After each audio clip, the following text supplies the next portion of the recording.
Hello everyone, welcome to the bitwise learning. आज हम start करने वाले हैं हमारी डीएसटीएल की यूनिट नंबर 1 का लेक्चर नंबर 12। ये लेक्चर हमारा लास्ट लेक्चर होगा। इसके साथ ही हमारी यूनिट नंबर 1 फिनिश हो जाएगी। उसके बाद हम नेक्स्ट यूनिट यानी यूनिट 2 का बंसॉड लेकर आएंगे and same for the remaining units like 3, 4 and 5। So what we are going to study in this lecture is latest part. हमने सेट थ्योरी एंड रिलेशंस और पोसेट कवर कर लिया है। इसमें हैसे डायग्राम पोसेट कवर हो चुका है। अब हम पढ़ेंगे लेटिस, जिसमें हम डेफिनेशन, प्रॉपर्टीज ऑफ लेटिस पढ़ेंगे, जिसमें बाउंडेड लेटिस भी देखेंगे, complemented, distributed, modular and complete lattice. That means हम लेटिस के बारे में कंप्लीटली पढ़ेंगे। ये टॉपिक हमारा एकेटीव एग्जाम पॉइंट ऑफ व्यू से काफी इंपॉर्टेंट है, क्योंकि एकेटीव एग्जाम्स में इस लेटिस से 7 मार्क्स के क्वेश्चन अक्सर पूछे जाते हैं। इस वाले पार्ट से हैसे डायग्राम, पोसेट एंड लेटिस से 7 मार्क्स का क्वेश्चन हर साल पूछा जाता है। तो ये टॉपिक काफी इंपॉर्टेंट है, इसको आप अच्छे से कर लें। So let's start. तो सबसे पहले बात आती है लेटिस क्या होती है, लेकिन उससे भी पहले दो टर्म्स आते हैं कि जॉइंट सेमिलेटिस एंड मीट सेमिलेटिस क्या होती है। तो जॉइंट सेमिलेटिस क्या होती है देखते हैं। अगर पोसेट कोई जॉइंट सेमिलेटिस होगी, अगर हम सारे के सारे ए कोमा बी एलिमेंट जो एल से बिलोंग कर रहे हैं उनके लिए जॉइन एग्जिस्ट कर रहा हो एल में। जॉइन का क्या मतलब होता है? जॉइन हमारा एलयू भी होता है, यही हमारा सुप्रीमम होता है। चाहे मैं जॉइन बोलूं, लीस्ट अपर बाउंड बोलूं या सुप्रीमम बोलूं, बात एक ही है।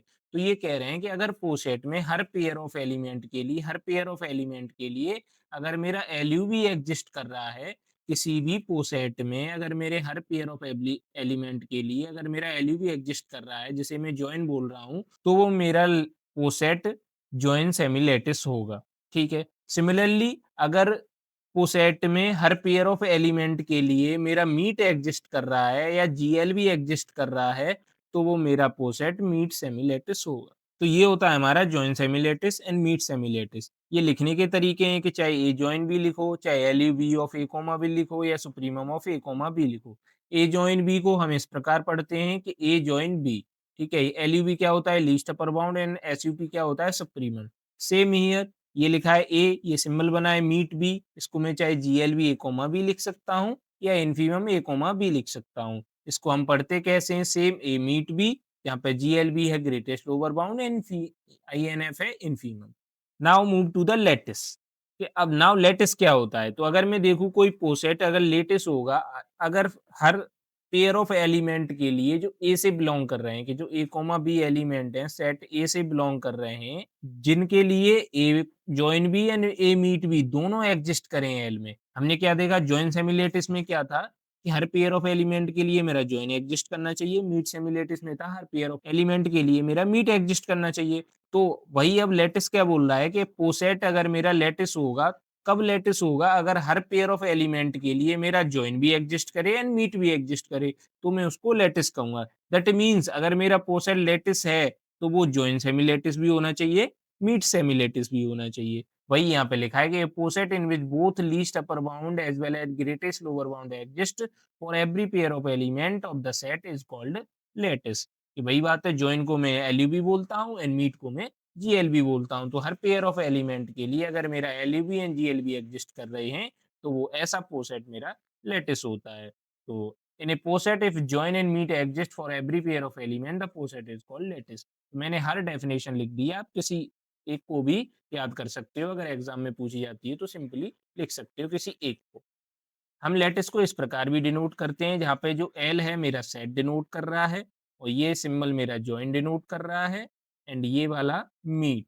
तो ये दिखा रहा है कि जो एल मेरा कोई भी सेट है जिस पे मेरा रिलेशन डिफाइंड है, जिसे हम पोसेट कह रहे थे, वो मेरा लेटिस कब होगा? जब हर पेयर ऑफ एलिमेंट के लिए मेरा जॉइन भी एग्जिस्ट करेगा एंड मीट भी एग्जिस्ट करेगा। ठीक है। सिमिलरली ये हमने पीछे भी देखा, वही मैंने लिख दिया है वापस से। इसको ए जॉइन भी बोलते हैं, चाहे L B A comma B या supremum A comma B. Similarly for meet. अभी एक क्वेश्चन है, हमें डिटरमाइन करना है फॉलोइंग हैसे डायग्राम्स के लिए। ये हैसे डायग्राम है दो, इनके लिए हमें डिटरमाइन करना है कि ये लेटिस हैं या नहीं। ठीक है। तो कोई भी लेटिस कब होगा पोसेट, या हैसे डायग्राम पोसेट के ही हैसे डायग्राम बनते हैं, तो ये लेटिस कब होंगे? जब मेरे हर पेयर ऑफ एलिमेंट के लिए, चाहे ए कोमा ए हो, चाहे ए कोमा बी हो, ए कोमा सी हो, चाहे ए कोमा डी हो, चाहे बी कोमा ए हो, बी कोमा सी हो, बी कोमा बी हो, बी कोमा डी हो। That means her pair of element के लिए मेरा जॉइन एग्जिस्ट करना चाहिए एंड मीट एग्जिस्ट करना चाहिए। ठीक है?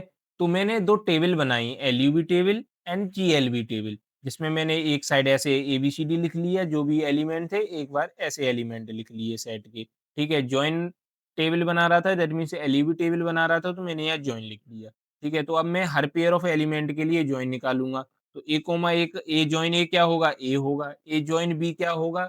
बी होगा, क्योंकि हमने देखा था अगर स्ट्रेट लाइन है, तो हमेशा ऊपर वाला मेरा एलयूवी होगा और नीचे वाला जीएलबी होगा। तो एलयूवी क्या होता है मेरा जॉइन और जीएलबी होता है मीट। सिंपल, जो बड़ा है वो मेरा जॉइन होगा, छोटा है वो मेरा मीट होगा। ठीक है? तो ऐसे ही ए जॉइन सी क्या होगा? सी, क्योंकि सी ऊपर है, ए से अपर साइड पे है। ऐसे ही एक ए जॉइन डी क्या होगा? डी होगा। सिमिलरली हम सारे पेयर ऑफ एलिमेंट्स के लिए निकालेंगे तो हमारी ये एलयूवी टेबल निकल आएगी। ऐसे ही हम जीएलबी टेबल निकालेंगे। अब ए कोमा ए के ए मीट ए तो ए ही होगा। ऐसे ही ए मीट बी क्या होगा? ए होगा, क्योंकि हमने बोला कि अगर एक स्ट्रेट लाइन है, तो हमेशा जो लोअर साइड पे है वो मेरा जीएलबी होगा, दैट मीन मीट होगा। तो हमने वही लिख दिया कि ए बी और ए में लोअर साइड पे है ए, तो ए आ गया। ऐसे ही ए मीट सी में, ए और सी में लोअर साइड पे ए है, तो सिमिलरली यहाँ भी ए आ गया। ऐसे ही ए और डी के साथ ये ए लोअर साइड पे है, तो यहाँ भी ए आ गया। सिमिलरली ऐसे ही सारे पेयर ऑफ एलिमेंट्स के लिए हम पूरी टेबल निकाल लेंगे। तो हम देख रहे हैं यहाँ हर पेयर ऑफ एलिमेंट के लिए मेरा हर जॉइन एग्जिस्ट कर रहा है, ऐसे ही मेरा मीट एग्जिस्ट कर रहा है। तो कोई भी ऐसा पेयर ऑफ एलिमेंट नहीं है जिसके लिए मेरा जॉइन या इधर मीट एग्जिस्ट ना कर रहा हो। तो ये जो मेरा हैसे डायग्राम है, ये मेरा कैसा है? ये रिप्रेजेंट कर रहा है मेरी लैटिस। सिमिलरली हम इसके लिए देखेंगे। ऐसे ही हमने इसमें 4 एलिमेंट थे ए, बी, सी, डी, तो हमने इस प्रकार लिख लिए। ऐसे ही एक एलयूवी टेबल बना ली, एक जीएलवी टेबल बना ली। तो हमने हर पेयर ऑफ एलिमेंट के लिए हमने जॉइन निकाला, ऐसे ही इसमें मीट निकाला, तो इसमें भी हर पेयर ऑफ एलिमेंट के लिए जॉइन निकल आया और मीट निकल आया। तो ये भी जो हैसे डायग्राम था वो हमारा लैटिस है। सपोज़ इन केस अगर यहाँ कोई भी एक पेयर ऑफ एलिमेंट होता, सपोज़ यहाँ होता जिनके लिए इसके लिए जॉइन नहीं निकलता, तो ये मेरा जो हैसे डायग्राम है वो लैटिस नहीं होता। कि ऐसे कोई भी पेयर ऑफ एलिमेंट नहीं होना चाहिए जिसके लिए मेरा जॉइन या मेरा मीट एग्जिस्ट ना करे, या मैं कहूँ least upper bound and greatest lower bound exist ना करे। अगर नहीं कर रहा है तो वो मेरा लैटिस नहीं होगा। ये नेसेसरी है कि हर पेयर ऑफ एलिमेंट के लिए मेरा जॉइन एंड मीट एग्जिस्ट करना चाहिए, तभी वो पर्टिकुलर पोसेट या हैसे डायग्राम लैटिस होगा। कुछ प्रॉपर्टीज देखते हैं लैटिस की, कि आइडेम्पोटेंट लॉ होल्ड करता है। ठीक है, दैट मीन्स हमने अभी देखा भी, ए जॉइन ए क्या होगा? हमेशा ए होगा। ए मीट ए क्या होगा? हमेशा ए होगा। ऐसे ही कम्यूटेटिव लॉ होल्ड करता है, हम ये पहले भी देख चुके हैं। एसोसिएटिव लॉ भी होल्ड करता है एंड एब्जॉर्प्शन लॉ भी होल्ड करता है। इसको एक बार देख लेना कि ए जॉइन ब्रैकेट में ए मीट भी ए होता है, दूसरा ए मीट ब्रैकेट में ए जॉइन बी, ये भी ए होता है। ये होता है मेरा एब्जॉर्प्शन लॉ।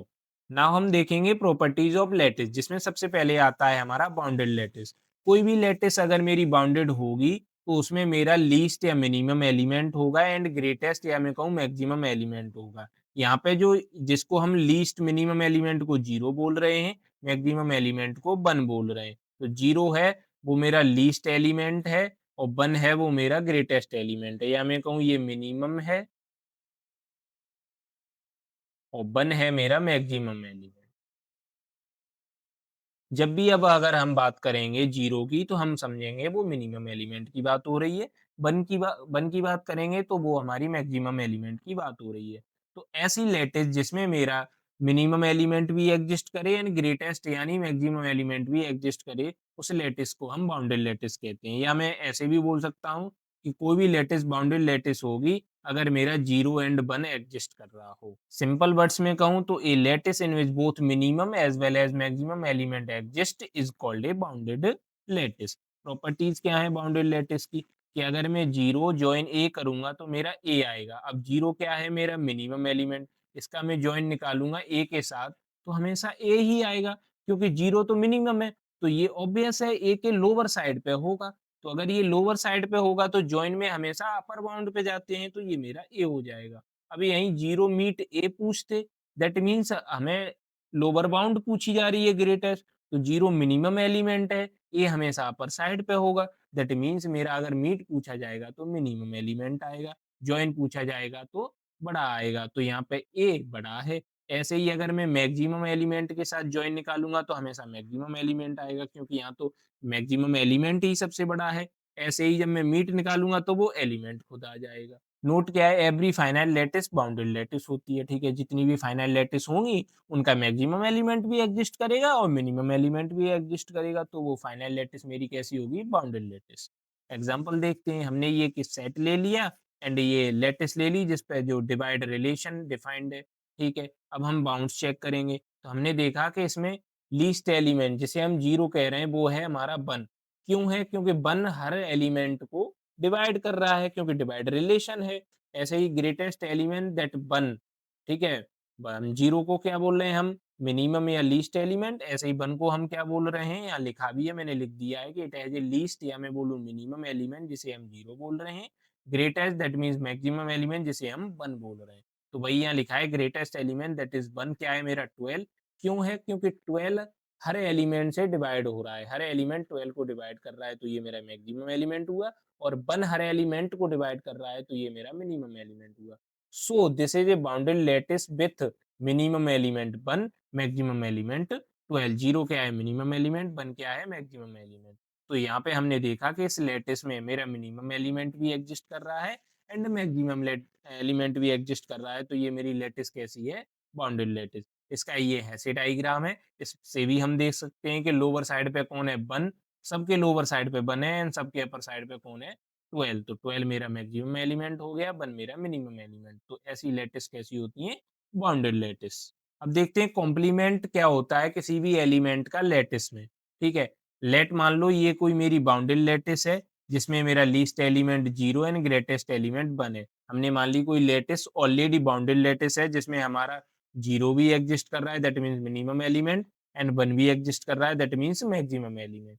तो जो हमारा A complement belong to L, A मेरा कॉम्प्लीमेंट होगा ए का कब होगा? जब मेरा A join A complement maximum element आना चाहिए and A meet A complement minimum element आना चाहिए, ठीक है? कोई भी नंबर जैसे 2 मैं ले लूँ, ये 3 का कॉम्प्लीमेंट कब होगा? 2 का कॉम्प्लीमेंट 3 कब होगा? या 3 का कॉम्प्लीमेंट 2 कब होगा? जब मैं 2 जॉइन 3 निकालूँ तो मेरा 1 आए एंड 2 मीट 3 निकालूँ तो मेरा 0 आए। 1 क्या है मेरा मैक्सिमम एंड 0 है मेरा मिनिमम। वही लिखा है कि अगर किसी भी एलिमेंट का जॉइन में उसके कॉम्प्लीमेंट के साथ निकालूँगा तो मेरा हमेशा मैक्सिमम एलिमेंट आना चाहिए और अगर मीट निकालूँगा तो मिनिमम एलिमेंट आना चाहिए। अगर ये मैक्सिमम आ रहा है एंड मिनिमम आ रहा है तो वो एक दूसरे के कॉम्प्लीमेंट हैं। नोट पॉइंट क्या है? ये नेसेसरी नहीं है कि हर पे एवरी एलिमेंट के लिए जो लैटिस में या सेट में हर एलिमेंट है उसके लिए कॉम्प्लीमेंट एग्जिस्ट करे। और दूसरा क्या है कि हर एलिमेंट जो ए सेट में है, हो सकता है उसका एक कॉम्प्लीमेंट हो सकता है एक से ज़्यादा हो, ठीक है? और हमेशा मैक्सिमम एलिमेंट का कॉम्प्लीमेंट मिनिमम एलिमेंट होगा एंड मिनिमम एलिमेंट का कॉम्प्लीमेंट मैक्सिमम एलिमेंट होगा। नाउ कॉम्प्लीमेंट्री लैटिस क्या होती है? A lattice L, smaller than equal to is called a complementary lattice if L is bounded and every element A belong to L has a complement.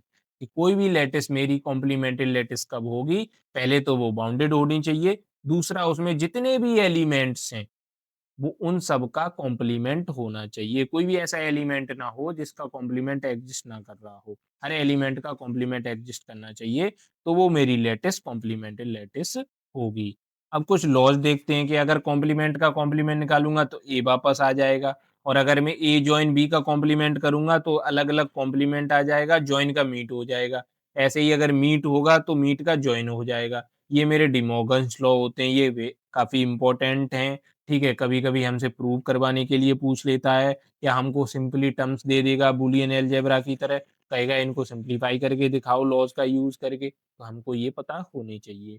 ऐसे ही ये 2 और हैं, ए join bracket में ए complement meet B, ये क्या होता है? ए join B. ऐसे ही ए मीट ब्रैकेट में ए कॉम्प्लीमेंट जॉइन बी, ये होता है मेरा ए मीट बी। बस साइन का याद रखना है, यहाँ पे ए जॉइन है तो यहाँ ए जॉइन बी आएगा, यहाँ ए मीट है तो यहाँ ए मीट बी आएगा।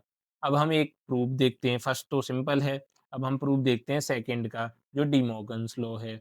तो हम सेकंड में क्या कह रहे हैं, जो कॉम्प्लीमेंट है ए जॉइन बी का, इसका मतलब यही तो है कि कॉम्प्लीमेंट है जो ए जॉइन बी का, वो क्या है? A complement meet B complement.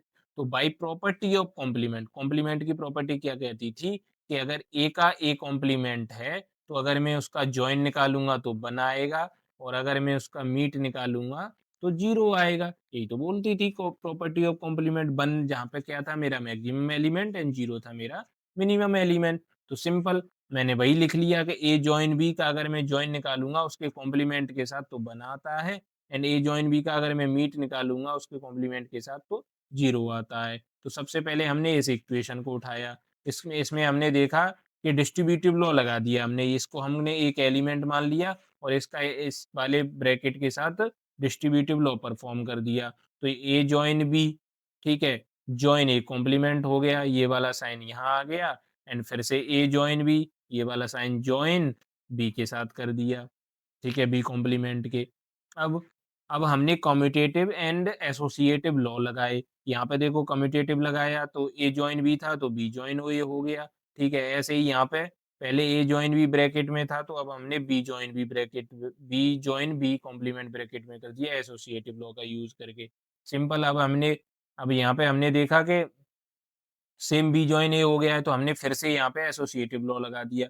तो बी जॉइन को अलग कर दिया ब्रैकेट में, ए जॉइन ए कॉम्प्लीमेंट कर दिया और यहाँ पे बी जॉइन बी कॉम्प्लीमेंट की वैल्यू क्या हो गई 1 क्योंकि यहाँ पे बी का जॉइन हम निकाल रहे हैं उसके कॉम्प्लीमेंट के साथ, तो सिंपल है वो 1 आएगा तो इसकी वैल्यू 1 आ गई। सिमिलरली हम ए जॉइन ए कॉम्प्लीमेंट करेंगे तो इसकी भी वैल्यू 1 आ गई। तो अब हमारे पास है बी जॉइन 1 मीट ए जॉइन 1। अब हमने देखा था कि अगर मैक्सिमम एलिमेंट के साथ अगर हम जॉइन निकालते हैं तो हमेशा मैक्सिमम एलिमेंट आएगा। तो ऐसे ही बी जॉइन 1 हो गया 1, मीट का मीट आ गया, ऐसे ही ए जॉइन 1 हो गया 1।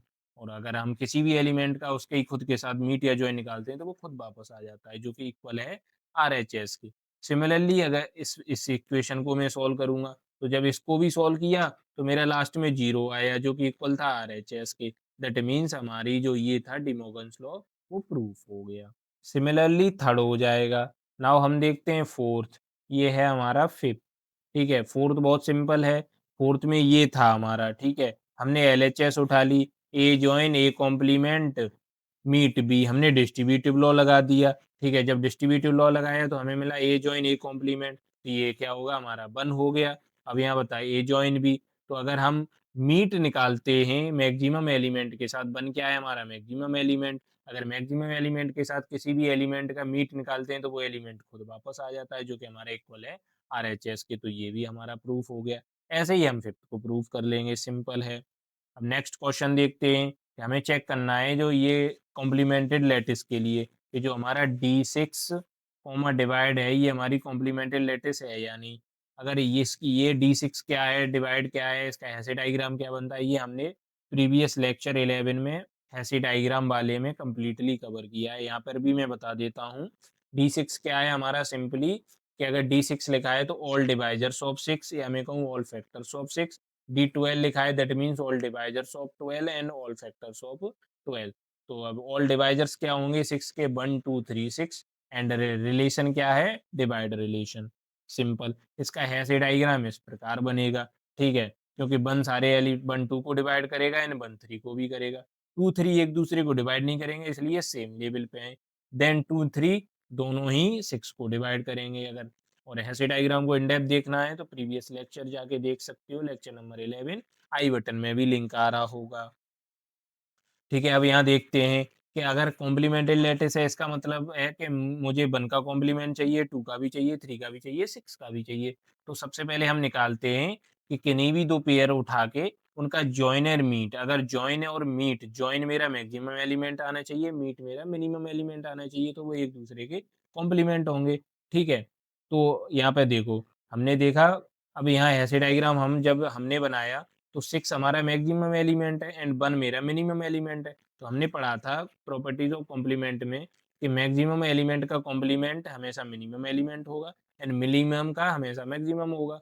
तो ये तो सिंपल हो गया कि 1 का कॉम्प्लीमेंट 6 है एंड 6 का कॉम्प्लीमेंट 1 है। अब हम देखते हैं 2 3 के लिए, तो हमने जब 2 जॉइन 3 निकाला तो ये दोनों ऊपर मिल रहे थे 6 पे, तो ठीक है 6 जो कि हमारा था मैक्सिमम एलिमेंट। ऐसे ही मीट निकाला तो नीचे 1 पे, तो ये था हमारा मिनिमम एलिमेंट। ठीक है, जब हमने जॉइन मीट निकाला तो मैक्सिमम मिनिमम आया, दैट मीन्स 2 का कॉम्प्लीमेंट 3 है, 3 का कॉम्प्लीमेंट 2 है और ये तो था ही कि मैक्सिमम का मैक्सिमम और मैक्सिमम का मिनिमम। तो इसका क्या मतलब है कि सारे के सारे एलिमेंट का मेरा कॉम्प्लीमेंट एग्जिस्ट कर रहा है, that means given lattice is a complimented lattice. Now what is distributive lattice? Distributive lattice बहुत सिंपल है, कोई भी लैटिस अगर डिस्ट्रीब्यूटिव है और ए बी सी अगर मेरे एल से बिलोंग कर रहे हैं तो जरूरी है कि वो उसको ये दोनों प्रॉपर्टी सेटिस्फाई करनी चाहिए। तो कोई भी लैटिस डिस्ट्रीब्यूटिव कब होगी? अगर वो इन दोनों प्रॉपर्टीज को सेटिस्फाई कर देगी तो वो डिस्ट्रीब्यूटिव लैटिस होगी। अगर कोई भी लैटिस एल इन दोनों प्रॉपर्टीज को सेटिस्फाई नहीं कर पा रही है तो वो नॉन डिस्ट्रीब्यूटिव लैटिस होगी। अगर इन दोनों प्रॉपर्टीज को सेटिस्फाई कर दे रही है तो वो डिस्ट्रीब्यूटिव लैटिस होगी। देखते हैं, क्वेश्चन है prove that the lattice is distributive और नॉट। हमें प्रूव करना है जो ये लैटिस दी है ये डिस्ट्रीब्यूटिव है या नहीं है। तो हमने कहा ठीक है, हमें 2 प्रॉपर्टीज दी हैं, हम इनको सेटिस्फाई करा के देखते हैं। तो हमने पहले लिख ली, हमने एलएचएस आरएचएस दोनों को इकट्ठा सॉल्व किया है। आप एक-एक करके भी कर सकते हो कि पहले एलएचएस सॉल्व कर लो एंड देन आरएचएस। तो यहाँ पे हमने देखा ए जॉइन बी मीट सी, तो बी मीट सी क्या होगा? बी मीट सी, तो ये यहाँ पे नीचे मीट की बात हो रही है तो नीचे देखेंगे, जॉइन की तो ऊपर, क्योंकि जॉइन में लीस्ट अपर बाउंड देखते हैं और मीट में ग्रेटेस्ट लोअर बाउंड। तो बी मीट सी क्या होगा मेरा? 0 मैंने लिख लिया। ठीक है, ऐसे ही ए जॉइन बी स्ट्रेट लाइन है तो ऊपर वाला मेरा हमेशा जॉइन में ऊपर वाला होता है, मीट में नीचे वाला। तो ए जॉइन बी क्या होगा? ए। ठीक है, ऐसे ही ए जॉइन सी, अब ये स्ट्रेट लाइन पे नहीं है तो ऊपर देखेंगे ए जॉइन सी क्या है? 1। ठीक है, अब ये आ गया ए जॉइन 0 एंड ए मीट 0, इसकी वैल्यू आ गई ए एंड इसकी वैल्यू आ गई 1। ठीक है, इसकी तो 0 थी, तो ए जॉइन 0 क्या हो गया मेरा? ए एंड ए मीट 1 क्या हो गया मेरा? ए। ठीक है, और that means LHS equal to RHS. Similarly second के लिए मैं देखूँगा, तो यहाँ पे मैंने देखा कि ए इक्वल टू बी आया है, दैट मीन्स एलएचएस आरएचएस के इक्वल नहीं है, दैट मीन्स एक प्रॉपर्टी तो सैटिस्फाई हो गई, दूसरी नहीं हुई है। दैट मीन्स ये जो मेरी लैटिस थी, गिवन लैटिस, वो नॉट डिस्ट्रीब्यूटिव लैटिस है। अगर दोनों सैटिस्फाई हो जाती तभी डिस्ट्रीब्यूटिव होती है। हम दोनों के लिए चेक करते हैं। अगर अगर मुझे यही मिल जाता कि ये सैटिस्फाई नहीं हो रहा है तो मैं दूसरी नहीं चेक करूँगा। अगर मुझे पहली मिल गई कि सही है तो मैं दूसरी चेक ज़रूर करूँगा। अगर दूसरी भी सही है तो डिस्ट्रीब्यूटिव है, अगर नहीं सैटिस्फाई हुई है तो नॉट डिस्ट्रीब्यूटिव। और 2 क्वेश्चन रखे हैं, हमें शो करना है गिवन लैटिस डिस्ट्रीब्यूटिव लैटिस नहीं है। क्वेश्चन बोल रहा है कि प्रूव करो ये नहीं है।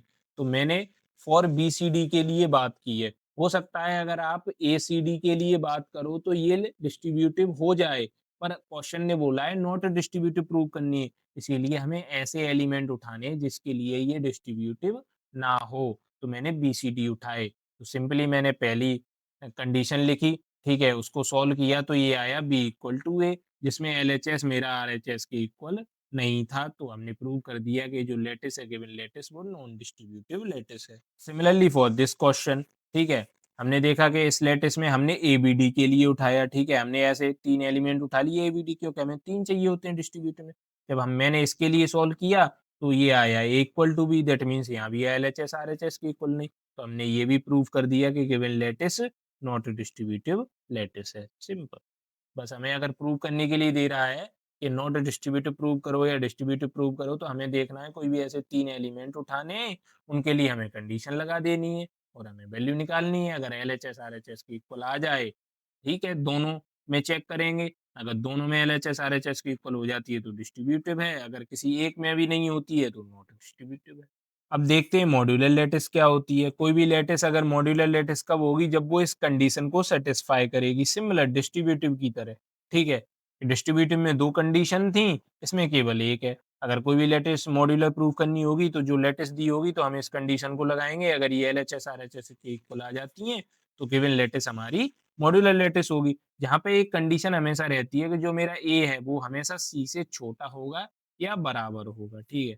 की पॉइंट क्या है कि हर डिस्ट्रीब्यूटिव लैटिस मेरी मॉड्यूलर होती है, लेकिन every modular lattice is not distributive. ठीक है, प्रूफ करते हैं कि हर डिस्ट्रीब्यूटिव लैटिस मेरी मॉड्यूलर कैसे होती है। मान लो ये मेरी डिस्ट्रीब्यूटिव लैटिस है और ए बी सी एल से बिलोंग कर रहे हैं, सच दैट ए मेरा सी से छोटा है। अगर मेरा ए सी से छोटा है तो मैं ए जॉइन सी निकालूंगा तो मेरा हमेशा सी आएगा, क्योंकि सी मेरा अपर साइड पे, जॉइन में हमेशा अपर साइड वाला एलिमेंट आता है एंड मीट में हमेशा लोअर साइड वाला। और ए मेरा छोटा है that means a lower side पे, सी अपर साइड पे। दैट मीन्स अगर मैं ए जॉइन सी निकाला तो क्या आया सी। तो भई हमने लिखा ये हमारी हो गई इक्वेशन 1। अब बाय डिस्ट्रीब्यूटिव लॉ, ये हमने डिस्ट्रीब्यूटिव लॉ लिख लिया, ठीक है? ए जॉइन सी की वैल्यू थी सी, तो हमने इक्वेशन 1 का यूज़ करके ए जॉइन सी की जगह इसकी जगह हमने सी रख दिया। तो यही हमारा मॉड्यूलर लैटिस था। तो हेंस प्रूव हो गया कि हर डिस्ट्रीब्यूटेड लैटिस मॉड्यूलर लैटिस होती है। Now let's see non modular example. जो इम्पोर्टेंट है एकेटिव पॉइंट ऑफ व्यू से। कभी-कभी हमसे डायरेक्ट पूछ लेता है कि कोई भी नॉन मॉड्यूलर एक एग्जांपल दो, या हमसे पूछ लेता है कि ये एन5 या पेंटागन नॉट मॉड्यूलर है या मॉड्यूलर है। ठीक है, आपको याद रखना है नॉट मॉड्यूलर एग्जांपल जिसे हम एन5 भी बोलते हैं और पेंटागन लैटिस भी बोलते हैं। सिमिलर पेंटागन को कैसे बनाते हैं, जिसमें 5 वर्टिसेस हों। तो हमने ये पेंटागन बना लिया है ऐसे डायग्राम, और ये बन क्या है मेरा मैक्सिमम एलिमेंट, एंड जो 0 है वो है मेरा मिनिमम एलिमेंट। ठीक है, अब मैंने कंसीडर करने हैं ए बी सी इस प्रकार के ए मेरा सी से छोटा हो, दैट मीन्स सी मेरा अपर साइड पे हो, ए मेरा लोअर साइड पे हो। तो मैंने ए मान लिया A2 को, B मान लिया A3 को एंड C को मान लिया A1। अब जो A है वो मेरा लोअर साइड पे है, C है मेरा अपर साइड पे है। सो दैट मीन्स C मेरा बड़ा है, A मेरा छोटा है। मॉड्यूलर लॉ क्या कहता है? ये हमारा मॉड्यूलर लॉ है। तो हमने इसकी LHS को लिया, अब A की जगह A2 पुट किया, B की जगह A3 एंड C की जगह A1। अब हमने देखा A3 मीट A1 क्या होगा? A3 meet A1, A3 meet A1। दी मीट की बात हो रही है, दैट मीन्स हम नीचे को आएँगे, यहाँ देखेंगे। नीचे यहाँ पे मिल रहे हैं, कहाँ पे? 0 पे, ठीक है? तो ये 0 हो गया। A2 join 0। अब हमें पता है मिनिमम एलिमेंट के साथ किसी भी एलिमेंट का जॉइन करते हैं तो हमेशा वो एलिमेंट आता है, ठीक है? मीट करते हैं तो मिनिमम एलिमेंट आता है। तो हमने यहाँ जॉइन किया तो वो एलिमेंट A2 वापस आ गया। अगर वैसे भी देख सकते हैं ये A2 और 0 का हम जॉइन कर रहे हैं तो स्ट्रेट लाइन है, तो मीन्स ऊपर वाला जॉइन होता है, नीचे वाला मीट होता है। अब ऐसे ही आरएचएस देखेंगे, आरएचएस में भी हमने सेम किया तो हमें मिला A1। तो हमने यहाँ देखा कि एलएचएस आरएचएस के इक्वल नहीं थी, तो हम कह सकते हैं जो गिवन लैटिस है हमारी वो नॉट मॉड्यूलर है। तो ये नॉन मॉड्यूलर का ही एग्जांपल होता है पेंटागन लैटिस, या हम इसे N5 भी बोलते हैं। Now complete lattice. Complete lattice क्या होती है? कोई भी लैटिस कंप्लीट लैटिस तब होती है जब हर सबसेट A का, केवल मैं पेयर की नहीं बात कर रहा, सबसेट की भी बात कर रहा हूँ कि A का हर सबसेट के भी लीस्ट अपर बाउंड हो, या इसे मैं सुप्रीमम भी बोलता हूँ या जॉइन भी बोलते हैं, और ग्रेटेस्ट लोअर बाउंड भी हो, दैट मीन जीएलबी, जिसे हम इन्फीमम एंड मीट भी बोलते हैं। ठीक है, तो ये कह रहे हैं कि जैसे कोई सेट है, ठीक है? जिसमें ये एलिमेंट है 1, 2, 3, 4, 5, ठीक है? ना मैं केवल, अब हम क्या करते थे अभी तक कि हम कोई पेयर ऑफ एलिमेंट उठाते थे, हमने 2, 3 उठा लिया, ठीक है? तो हम 2 जॉइन 3 निकाल रहे हैं, या 2 मीट 3 निकाल रहे हैं, या फिर अदर पेयर उठा लिया, 3, 4 उठा लिया, ठीक है? तो उनकी, केवल उनकी बात नहीं हो रही है। अगर कंप्लीट लैटिस है तो हम यहाँ सबसेट्स की बात करते हैं। जैसे अब ए ये सेट है, इसके सबसेट्स क्या हो सकते हैं? इसका सबसेट ये भी हो सकता है 1, 2, 3, इसका सबसेट ये भी हो सकता है 2, 3, 4, 5। तो ऐसे ही जितने भी सबसेट्स हैं, हर सबसेट के लिए भी मेरा, इसके लिए भी मीट और जॉइन एग्जिस्ट करना चाहिए, इसके लिए भी मीट और जॉइन एग्जिस्ट करना चाहिए। या फिर बोलो एलयूवी एंड जीएलवी, तभी वो मेरी लैटिस कंप्लीट लैटिस होगी। वही लिखा है for every subset B of A supremum B exist करना चाहिए एंड इन्फीमम बी भी एग्जिस्ट करना चाहिए। अगर ऐसा है कि हर सबसेट ए के लिए सुप्रीमम बी भी एग्जिस्ट कर रहा है, इन्फीमम बी भी एग्जिस्ट कर रहा है, that means LUB and GLB exist कर रहे हैं, तो मेरी जो लैटिस होगी वो कंप्लीट लैटिस होगी। लेट्स सी एग्जांपल, ये मेरा सेट है जिस पर रिलेशन डिवाइड डिफाइंड है, ठीक है? तो हमने कुछ सबसेट्स ले लिए, 2, 3 सबसेट ले लिया, 1, 2, 3 ले लिया, ये एक सबसेट ले लिया, ए इटसेल्फ ले लिया पूरा, ठीक है? एक 5 ले लिया। अब हमने इसकी एलयूवी देखी, तो 2 एंड 3 डिवाइड ऑपरेशन है, तो 2 एंड 3 किसको डिवाइड करेंगे? ठीक है? यही तो होगी हमारी अपर बाउंड, इनसे ऊपर कौन होगा अपर साइड पे? किसे ये डिवाइड करेंगे? 6 को, तो 6 हो गया, ठीक है? और जीएलबी क्या होगी कि इसको, ऐसा कौन-सा एलिमेंट है जो 2 एंड 3 को डिवाइड कर रहा है? तो इसमें कौन-सा है? 1 है जो 2 एंड 3 को कर रहा है, तो 1 हो गया। ऐसे ही हमने इसके लिए चेक किया, तो इसकी LUV I 6, GLB I 1, similarly for the remaining 1। तो हमने यहाँ पे देखा कि हर सबसेट के लिए हमारी एलयूवी भी एग्जिस्ट कर रही थी, जीएलबी भी एग्जिस्ट। तो since every possible subset has both LUB and GLB, तो हम कह सकते हैं कि ये जो लैटिस है वो है कंप्लीट लैटिस। स्पेशल नोट क्या है? कंप्लीट लैटिस में हमेशा ग्रेटेस्ट एलिमेंट भी होता है, लीस्ट एलिमेंट भी होता है, दैट मीन्स 1 होता है एंड 0। 1 क्या है? ग्रेटेस्ट या मैक्सिमम, 0 मिनिमम या लीस्ट। तो हम कह सकते हैं कि हमारी कंप्लीट लैटिस बाउंडेड लैटिस होती है। But bounded lattice complete lattice हो ये ज़रूरी नहीं है।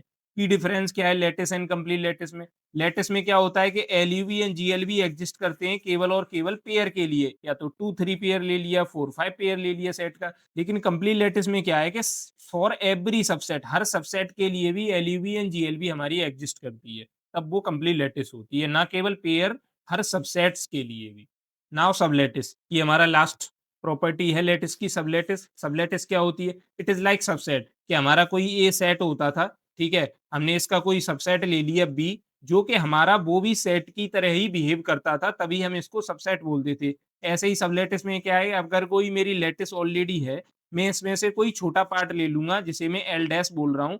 अगर ये अपने आप में भी लैटिस है, कि इसके हर पेयर ऑफ एलिमेंट के लिए एलयूवी, जीएलवी एग्जिस्ट कर रहा है एंड इसमें मिनिमम, मैक्सिमम एलिमेंट है या नहीं, जो भी है, तो ये जो लैटिस होगी, स्मॉल पार्ट हमने एल से लिया, अगर इसके हर पेयर ऑफ एलिमेंट के लिए अगर मेरा जॉइन एग्जिस्ट कर रहा है, दैट मीन्स एलयूवी, और मीट एग्जिस्ट कर रहा है, दैट मीन्स जीएलवी, तो हम इसको सबलैटिस बोल सकते हैं एल की, ठीक है? अब देखते हैं, ये sublattice is just a small part of a lattice that still behaves like a lattice on its own, ठीक है? अगर हम कोई भी एलिमेंट उठाते हैं सबसेट, किन्हीं दो पेयर सबसेट में से, जो हमने सबसेट लिया, लेट जो सेट था हमारा, सपोज एल सेट था जिस पे हमारी लैटिस एल डिफाइन थी, तो हमने इसमें से कोई सबसेट बना लिया, कि हमने बोल दिया ये हमारा स्मॉलर पार्ट है इस लैटिस का, तो उसमें अगर अब इस सबसेट में से जो एल डैश सबसेट लिया है, अगर इसमें से मैं कोई भी दो एलिमेंट पिक करूंगा, तो अगर उनकी एलयूवी, दैट मीन जॉइन, अगर उसी सबसेट में है, जिस इस सबसेट में है, एंड जीएलवी मीट भी इसी सबसेट में है, तो मैं उस सबसेट को सबलैटिस बोल सकता हूँ। एग्जांपल देखते हैं,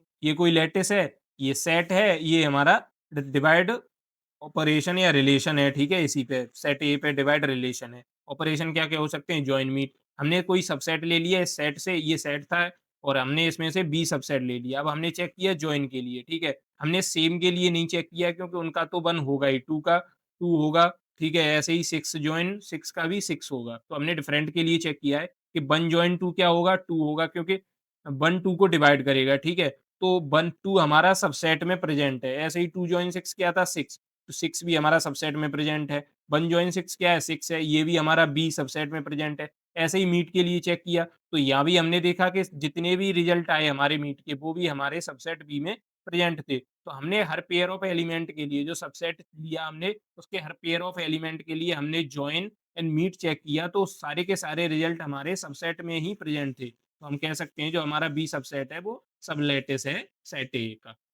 अब देखते हैं मल्टी सेट। ये हमारा एक टॉपिक था सेट में, जो हमने वहाँ कवर नहीं किया था, तो कभी-कभी 2 मार्क्स में एकेटिव में पूछ लिया जाता है, तो सिंपल कुछ नहीं है। सेट में क्या था, रिपीटिशन अलाउड नहीं था, यहाँ पर रिपीटिशन अलाउड होता है बस। A multi set is like a normal set, but elements are allowed to repeat, simple. Unlike a regular set where each element appear only once, a multi set keep track of how many times each element occurs.